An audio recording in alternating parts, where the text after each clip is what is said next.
for fuel prices to go up again. Hard times ahead when fuel and power prices go up. Predictably, the cost of transport and production of goods also goes up. This is the situation Kenyans find themselves in as MPs prepare to enact a new taxation bill. Yeah, that's correct. I read that story with a lot of pain because as it is now, life is already beginning to become unbearable. And there is already the sad news that the leader of majority in the National Assembly, Aden Duale, has already tabled the bill for discussion on introduction of the 16% value-added tax to the fuel prices and electricity. And this could see fuel prices in Nairobi go up to 120 shillings per litre, and in Wajir up to 130 shillings per litre. And that's a very sad situation, seeing as already the fuel prices have been rising from time to time, and we all know that the cost of living is centered on the prices of fuel in this country. Reading further, I also noted that this has come from pressure from the International Monetary Fund, which has been pressing the Treasury to introduce levies on fuel, seeing as last year they had given Kenya a standby loan of 150 billion shillings, which was not released. But again, going back to those talks, they have now decided to release the standby loan, which is 150 billion shillings, on condition that there is the introduction of the 16% VAT on fuel prices. I feel this is very sad. And also the fact that there is also going to be an increase also in the levying of electricity. So far, we pay 5 cents on electricity and 20 cents on fuel prices. And that is going to, it is going to increase further. And the senators have vowed to oppose this motion. I don't know how far they are going to go with this because, again, remember that they have been issued from time to time with gagging orders. So I don't know how far they are going to make good of their threat regarding the opposition to this new bill, seeing as it's something external. It is against their power because it's pressure being mounted on the Kenyan government by the IMF. Remember, again, this is also in a bid for Treasury to bridge the budget gap. Remember that now we are operating on a budget that is on trillions, and it is also a way of finding means of repaying back our 5 trillion loan that we have up to now. So I think the government must be honest in its borrowing capacity. If it is too much, then I think we need to come slow on this because already the budget is too much and it is weighing heavily on the common mwananchi. Of course, it's going to be weighing heavily on the common mwananchi.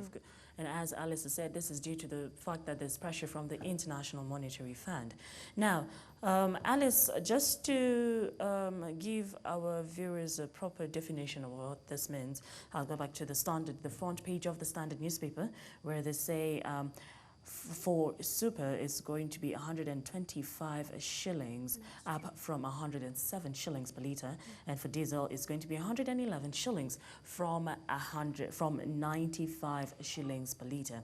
And moving to electricity, thermal generators rely on diesel to produce power.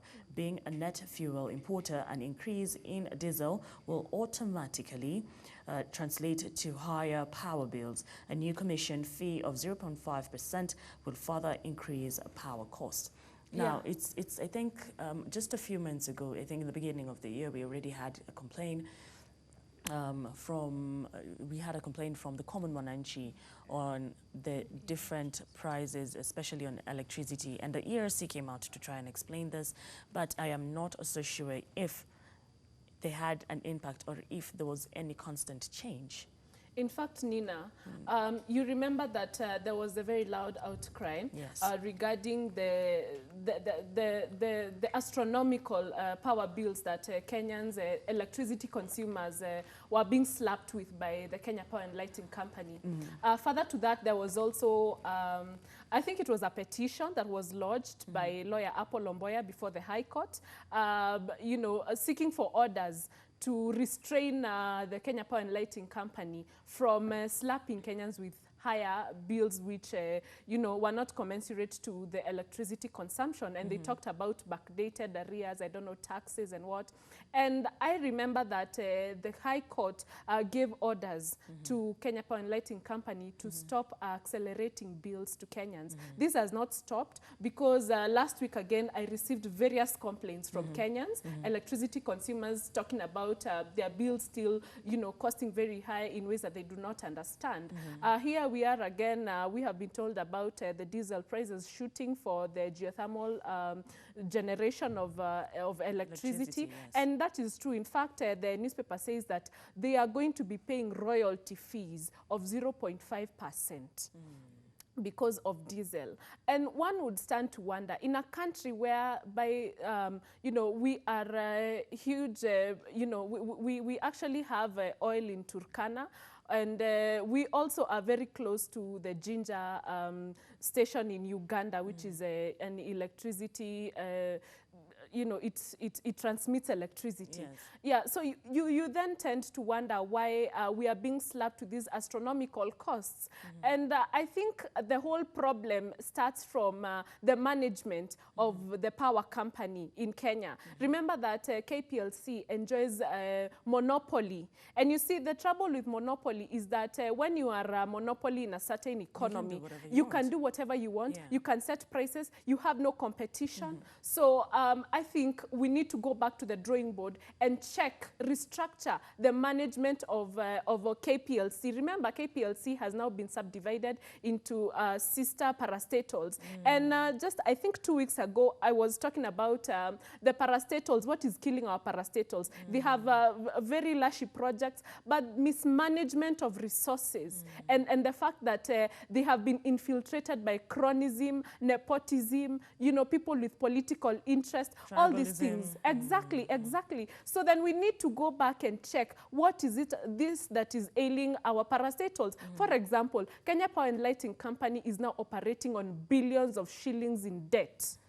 And we tend to wonder why that is so. Because every month they slap us with very high electricity bills. You know, they have never stopped operating, even up to now. Yeah? And they also have these sister power companies which support them in transmission, billing, and, you know, and also setting up of electricity. So again, we need to ask ourselves very hard questions. We need to do restructuring. If it is about privatization, I think I support Karl Marx when he talks about privatization of parastatals and companies. I think it is going to be a panacea to the problem that we are experiencing of monopolies of parastatals. All right.